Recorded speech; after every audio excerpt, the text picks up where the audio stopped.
Topic है meiosis cell division.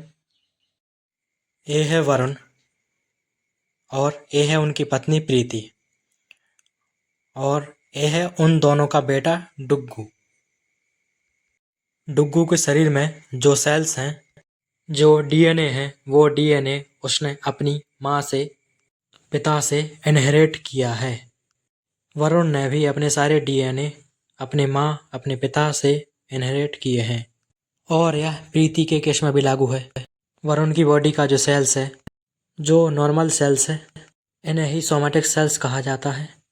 Somatic cells में 46 chromosome, हर इंसान के शरीर में 46 क्रोमोसोम होता है।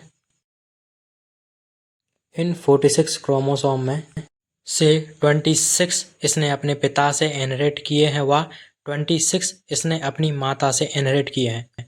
इन 46 क्रोमोसोम को हम इस प्रकार से रिप्रेजेंट करते हैं कि 22 पेयर्स हैं क्रोमोसोम्स का, और एक एक्स क्रोमोसोम है और एक वाई क्रोमोसोम है। यहाँ पर चूंकि वाई क्रोमोसोम है इसलिए वरुण एक मेल है, एक पुरुष है। अगर यहाँ पर एक्स क्रोमोसोम होता तो वो फीमेल होता।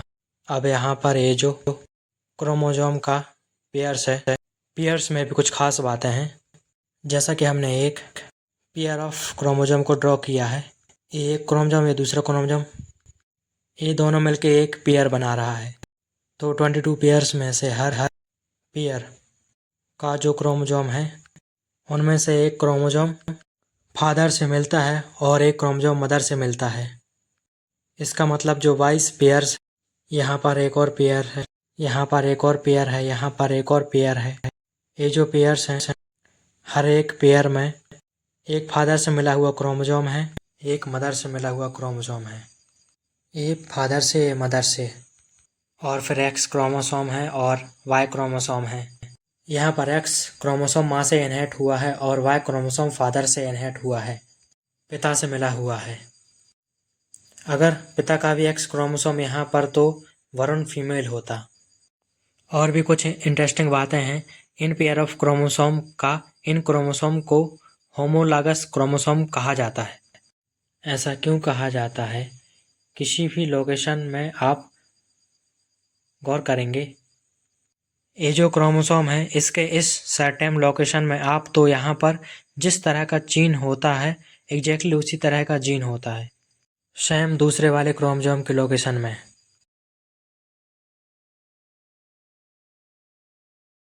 मान लें कि ये जीन आपके आई कलर को डिसाइड करता है, वरुण के आई कलर को डिसाइड करता है, जो कि इसके फादर से मिला हुआ क्रोमोसोम है।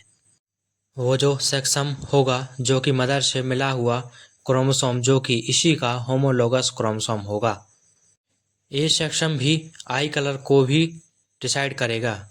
अब इनमें से जो डोमिनेशन होगा उसका इफेक्ट इस इंसान को वही इफेक्ट दिखेगा। अब अगर हम प्रीति के सोमेटिक्स देखें, यहाँ पर भी 46 क्रोमोसोम होगा और उसमें से 23 फादर और 23 मदर से इनहेरिट किया हुआ होगा। इन्हें भी हम कुछ ऐसा कह सकते हैं कि 22 पेयर्स ऑफ होमोलोगस प्रोलोगस है। एक एक्स क्रोमोसोम फादर से मिला हुआ है और दूसरा एक्स क्रोमोसोम मदर से मिला हुआ है। यहाँ पर अगर फादर से मिला हुआ एक्स क्रोमोसोम की जगह वाई क्रोमोसोम आता तो प्रीति फीमेल नहीं बल्कि प्रीति मेल होती।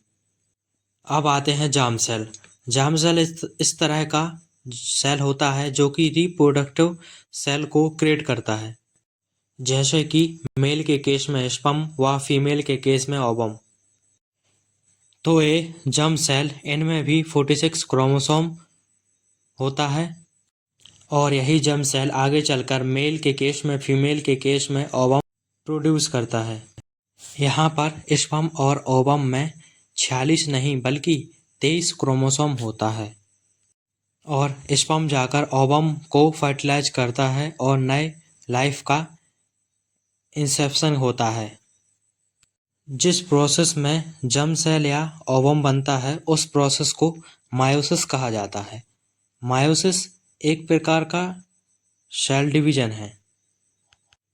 आज के इस वीडियो में हम मायोसिस के बारे में जानेंगे। मायोसिस में क्या क्या होता है और किस तरह से 46 क्रोमोसोम 23 क्रोमोसोम में कन्वर्ट होता है, यही प्रोसेस हमें जानना है। मान लें ये एक जर्म सेल है। 46 क्रोमोसोम की बजाय हमने 4 क्रोमोसोम को ड्रॉ किया है। 2 होमोलोगस पेयर्स ऑफ क्रोमोसोम, ए एक पेयर है और ए एक पेयर है। ए फादर से मिला हुआ क्रोमोसोम है, ए मदर से मिला हुआ क्रोमोसोम है। तो यहाँ से हम शुरुआत कर रहे हैं। तो इस चीज को यहाँ पर ड्रॉ कर ले रहे हैं। अब इस जर्म सेल में होगा मायोसिस। मेल के केस में ये स्पर्म प्रोड्यूस करेगा और फीमेल के केस में ये ओवम प्रोड्यूस करेगा। मायोसिस का प्रोसेस लंबा होता है। सबसे पहले तो इंटरफेस होता है, फिर मायोसिस 1 होता है, फिर मायोसिस 2 होता है। इंटरफेस में सबसे पहले ग्रोथ फेस होता है, फिर सेल बड़ा होता है। इसका जो रिक्वायर्ड न्यूट्रिएंट्स है जिसे रिज्यूम करता है उसे प्रोड्यूस करता है। रिक्वायर्ड प्रोटीन्स को सिंथेसाइज करता है। फिर इसका होता है सिंथेसिस फेज में सबसे पहले ये जो क्रोमोटीन है ये खुद को रेप्लिकेट करता है और एक जगह से ओरिजिनल और रेप्लिकेट जो कॉपी है वो एक जगह से अटैच होता है जिसे हम सेंट्रोमियर कहते हैं। क्रोमाटीन है सबसे पहले तो अपने आप को रेप्लिकेट करेगा और जो कॉपी है ओरिजिनल के साथ अटैच हो जाएगा। इस जगह को कहा जाता है सेंट्रोमियर। और ये जो 2 स्ट्रैंड्स हैं ओरिजिनल और कॉपी, इन दोनों को कहा जाता है क्रोमाटिड्स और इसे हम कहते हैं सिस्टर क्रोमाटिड्स। सिस्टर क्रोमाटिड्स ये जो है यही आगे चल के कंडेंस्ड होता है। कंडेंस्ड होके यही बनाता है क्रोमोसोम। तो ये तो पहला चीज होता है सिंथेसिस फेज में। दूसरा होता ये है ये जो सेंट्रोजोम है, सेंट्रोजोम खुद को रेप्लिकेट करता है। ये जो 2 खास चीज़ें होती हैं इंटरफेस के सिंथेसिस सरफेस में, उस चीज़ को चलिए हम ड्रॉ कर लेते हैं। वैसे देखा जाए तो इनमें सबसे पहले ग्रोथ होता है, फिर ए सिंथेसिस होता है। अब आते हैं मायोसिस 1 में। यहाँ से सेल इंटर करता है मायोसिस के प्रोसेस में। अब क्या होता है, सबसे पहले प्रोफेज शुरू होता है। मायोसिस 1 का प्रोफेज जिससे कि प्रोफेज 1 कहा जाता है। प्रोफेज 1 में सबसे पहले ये जो न्यूक्लियर मेम्ब्रेन है, न्यूक्लियर मेम्ब्रेन डिसइंटीग्रेट करता है, टूटता है। फिर क्या होता है, फिर ये जो क्रोमोटीन फॉर्म में एग्जिस्ट कर रहा था, जो पेयर ऑफ क्रोमेटिक्स का वो क्रोमोसोम बनाता है। इस तरह से कंडेंस करके क्रोमोसोम को बनाता है। साथ ही साथ जो सेंट्रोजोम है ये एक दूसरे से दूर जाने लगता है। इस फेज में एक बहुत ही इंटरेस्टिंग चीज़ होता है ये वो कि यहाँ पर जो होमोलोगस क्रोमोसोम है, ये होमोलोगस क्रोमोसोम बहुत करीब आ जाता है और करीब आकर इन सम केसेस हमेशा नहीं जीन को एक्सचेंज करता है। इसका जीन इसमें आ जाता है और इसका जीन इसमें आ जाता है। इसे हम होमोलोगस क्रॉस ओवर कहते हैं। इसका जीन इसमें आ जाता है और इसका जीन इसमें आ जाता है। इसे हम होमोलोगस क्रॉस ओवर कहते हैं। ये डाइवर्सिटी क्रिएट करता है जो ऑफ स्प्रिन है, ऑफ स्प्रिन में ज़्यादा डाइवर्सिटी क्रिएट करता है। तो ये प्रोफेज 1 में होता है ये सारी चीज़ें, जो कि मायोसिस 1 का पहला फेज है। अब इसके आगे शुरू होगा मेटाफेज। मेटाफेज में क्या क्या होता है देखें। इसमें सबसे पहले न्यूक्लियर मेम्ब्रेन है, ये पूरी तरह से गायब हो जाता है। डिसइंटीग्रेट न्यूक्लियर है, सेंट्रोजोम सेल के ओपोजेंट में चला जाता है और ये जो क्रोमोसोम है ये क्रोमोसोम अपने आप को इक्वेटोरियल प्लेन में अलाइन करता है। जैसे कि मान लें ये अर्थ है, ये नॉर्थ पोल है, ये साउथ पोल है, बीच में से पार हुआ ये लाइन है, इस लाइन को हम इक्वेटर, अब ये जो प्लेन बन रहा है इस प्लेन को इक्वेटोरियल कहा जाता है। अब अगर हम इसे पोल माने, इसे दूसरा पोल माने तो यहाँ जो प्लान बनेगा वो इक्वेटर, ये जो प्लान बनेगा इसे इक्वेटोरियल प्लान कहा जाएगा। तो सेंट्रोजोम जो है वो सेल के दो अपोजिट साइड में चला जाता है और जो क्रोमोसोम है वो क्रोमोसोम इक्वेटोरियल प्लेन में खुद को अलाइव करता है और साथ ही साथ इन सेंट्रोजोम से निकलता है माइक्रोट्यूब्यूल्स। एक सेंट्रोजोम से दूसरे सेंट्रोजोम तक माइक्रोट्यूब्यूल्स या फिर सेंट्रोजोम से जाके ये जो क्रोमोसोम है क्रोमोसोम के साथ अटैच हो जाता है। तो ये तो होता है मेटाफिल 1 में। इसके बाद हम बात करेंगे एनाफेज 1 में। माइक्रोफेज 1 में क्या होता है, ये जो माइक्रोट्यूब्यूल्स है इन माइक्रोसोम को सेंट्रोजोम की तरह खींचता है। तो इस तरह से सेंट्रोजोम की तरफ इसे खींच रहा है। ध्यान रखें कि यहाँ पर जो क्रोमोसोम था वो होमोलोगस क्रोमोसोम था। तो होमोलोगस पेयर का एक क्रोमोसोम एक तरफ चला जाता है, दूसरा क्रोमोसोम दूसरी तरफ चला जाता है। जैसा कि हमने माना था कि ये फादर से मिला हुआ क्रोमोसोम है और ये मदर से मिला हुआ क्रोमोसोम है, एक दूसरे का जो होमोलोगस क्रोमोसोम है। तो यहाँ पर ध्यान दें कि होमोलोगस क्रोमोसोम का एक क्रोमोसोम हर एक पेयर में से सेल के एक साइड चला जाता है तथा दूसरा क्रोमोसोम दूसरी साइड चला जाता है। ये तो होता है एनाफेज 1 में। अब शुरू होता है टेलोफेज 1। टेलोफेज 1 में सबसे पहले ये माइक्रोट्यूब्यूल्स ये वैनिश करने लगता है और ये जो क्रोमोसोम्स हैं वापस से खुलने लगता है और न्यूक्लियर मेम्ब्रेन अपीयर करने लगता है। ये होता है टेलोफेज 1 में। मायोसिस 1 के दौरान, इसे मायोसिस 1 कहते हैं। इस मायोसिस 1 के दौरान एक और चीज़ होती है, साइटोकाइनेसिस। वो क्या होता है, एक सेल में क्लेवेजी तैयार होता है और फिर वो क्लेवेजी बड़ा होने लगता है और जो साइटोप्लाज्म है ये जो साइटोप्लाज्म स्प्लिट कर जाता है। इस तरह से दो नए सेल्स बनते हैं। इस प्रोसेस को साइटोकाइनेसिस कहा जाता है।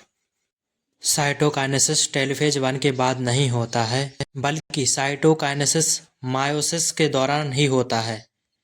इसे हम अलग से प्रोसेस नहीं कहते हैं। यह नॉर्मली मेटाफेज, एनाफेज, टेलोफेज इन सभी के साथ ही साथ ए साइटोकाइनेसिस होता रहता है। इस तरह से ख़त्म हो गया मायोसिस 1। अब ये दो सेल में से एक सेल को कंसीडर करते हैं। अब ये एंटर करेगा मायोसिस 2 में। वैसे दोनों का दोनों सेल मायोसिस 2 में एंटर करेगा, हमने सिर्फ एक सेल को लिया है। अब ये सेल एंटर करेगा मायोसिस 2 में। मायोफेज 2 में भी प्रोफेज होगा, मेटाफेज होगा, एनाफेज होगा, टेलोफेज होगा। उसे हम मेटाफेज 2, एनाफेज 2 और टेलोफेज 2 कहेंगे।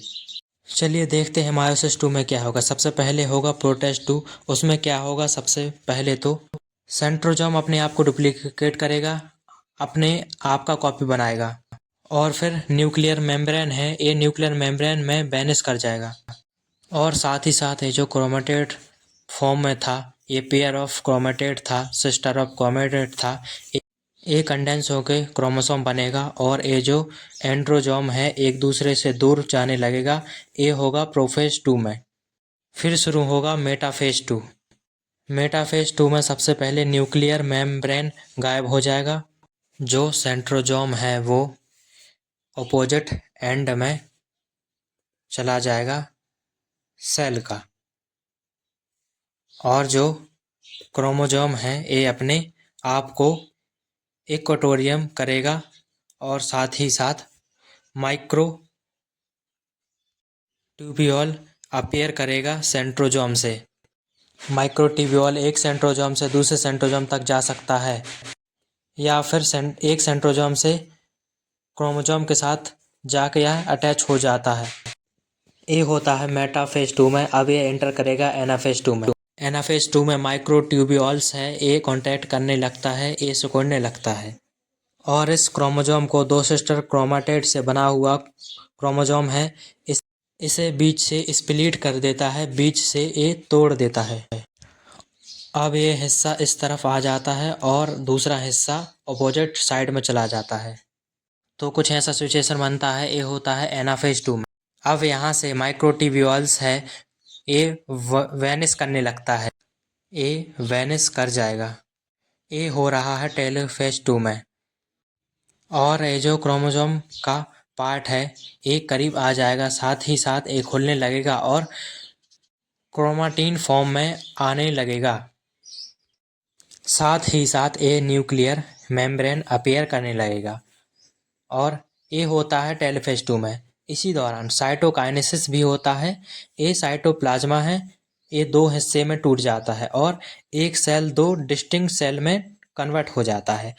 ये तो हो रहा है साइटोकाइनेसिस।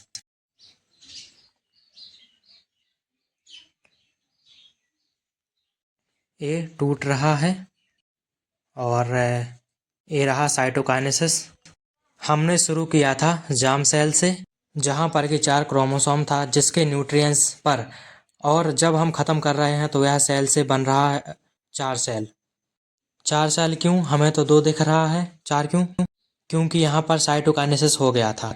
मायोसिस 1 कंप्लीट हो गया था तो हमें 2 सेल्स मिला था। उसमें से मात्र एक सेल को हमने कंसीडर किया था जो कि 2 पार्ट में टूट गया है, तो ये भी 2 पार्ट में टूटेगा। एक जार्म सेल से 4 सेल बन रहा है मायोसिस कंप्लीट होने के बाद। एक सेल जो है वो 4 सेल प्रोड्यूस करता है। आप अगर नंबर ऑफ क्रोमोसोम देखेंगे तो जार्म सेल को 4 क्रोमोसोम हैं। हमने 46 की बजाय 4 कंसीडर किया था। जैसे ही मायोसिस ख़त्म हो गया वैसे ही हर एक डॉटर सेल में 2-2 क्रोमोसोम हैं, 2-2 क्रोमोसोम्स हैं। देखिए क्रोमोसोम का नंबर आधा हो गया। इसलिए इंसान का जार्म सेल, जिससे कि वह 46 क्रोमोसोम होता है, ये 4 सबसे पहले तो 2 में टूटता है, फिर ये 4 में टूटता है, 4 डॉटर सेल्स में, और यही बनता है स्पर्म या ओवन। और हर एक में 46 का आधा 23 क्रोमोसोम होता है। यहाँ पर ये जो पार्ट दिख रहा है ये पार्ट है, ये पूरा पार्ट है मायोसिस 1, मायोसिस 1। और ये जो पार्ट है ये पार्ट है मायोसिस 2। ये जो पार्ट दिख रहा है ये पार्ट है मायोसिस 2। पूरा मायोसिस 1 और मायोसिस 2 मिला के ख़त्म हो गया।